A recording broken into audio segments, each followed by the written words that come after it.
ये जानते हैं तेनालीराम की चतुराई भरी कहानियां। 16वीं सदी 1509 से 1529 में विजयनगर की सत्ता महाराज कृष्णदेवराय के हाथों में थी।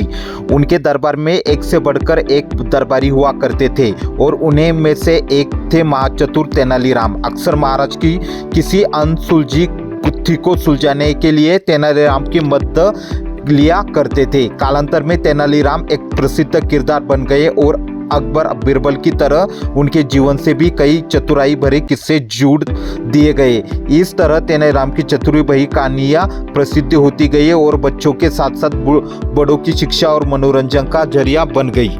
आज के उनके कहानी का नाम है अंगूठी चोर। तो जानते हैं कहानी के बारे में। महाराज कृष्णदेवराय एक कीमती रत्न जड़ित अंगूठी पहना करते थे। जब भी वह दरबार में उपस्थित होते थे तो अक्सर उनकी नज़र अपनी सुंदर अंगूठी पर जाकर टिक जाती थी। राजमहल में आने वाले मेहमानों और मंत्रीगणों से भी वह बार बार अपनी उस अंगूठी का जिक्र किया करते थे। एक बार राजा कृष्णदेवराय उदास होकर अपने सिंहासन पर बैठे थे, तभी तेनालीराम वहां आ पहुंचे। उन्होंने राजा की उदासी का कारण पूछा। तब राजा ने बताया कि उनकी पसंदीदा अंगूठी खो गई है और उन्हें पक्का शक है कि उसे उनके 12 अंगद रक्षकों में से किसी एक ने चुराया है। क्योंकि राजा कृष्णदेवराय का सुरक्षा घेरा इतना चुस्त होता था कि कोई चोर, उचक्का या सामान्य व्यक्ति उनके नजदीक नहीं जा सकता है। तेनालीराम ने तुरंत महाराज को कहा कि मैं अंगूठी चोर को बहुत जल्द पकड़ लूंगा।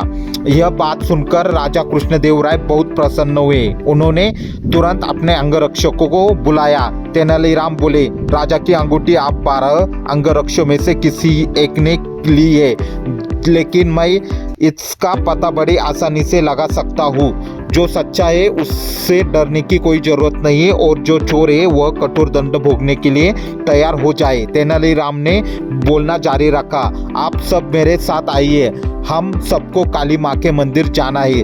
राजा बोला। यह कहकर तेनालीराम, हमें चोर का पता लगाना है, मंदिर के दर्शन नहीं। राजा बोले, यह कर रहे हो तेनालीराम, हमें चोर का पता लगाना है, मंदिर के दर्शन नहीं कराने हैं। महाराज आप धैर्य रखिए, जल्द ही चोर का पता लग जाएगा। तेनालीराम ने राजा को सब्र रखने का कहा। मंदिर पहुंचकर तेनालीराम पुजारी के पास गए और उन्हें कुछ निर्देश दिए। इसके बाद उन्हें अंगरक्षकों से कहा, आप सब बारी बारी से मंदिर में जाकर काली माता की मूर्ति का दर्शन लो और फौरन बाहर निकल आना। ऐसा करने से माँ काली आज रात स्वप्न में मुझे चोर का नाम बता देगी। अब सारे अंगरक्षक बारी बारी से मंदिर में जाकर माता के पैर छूने लगे।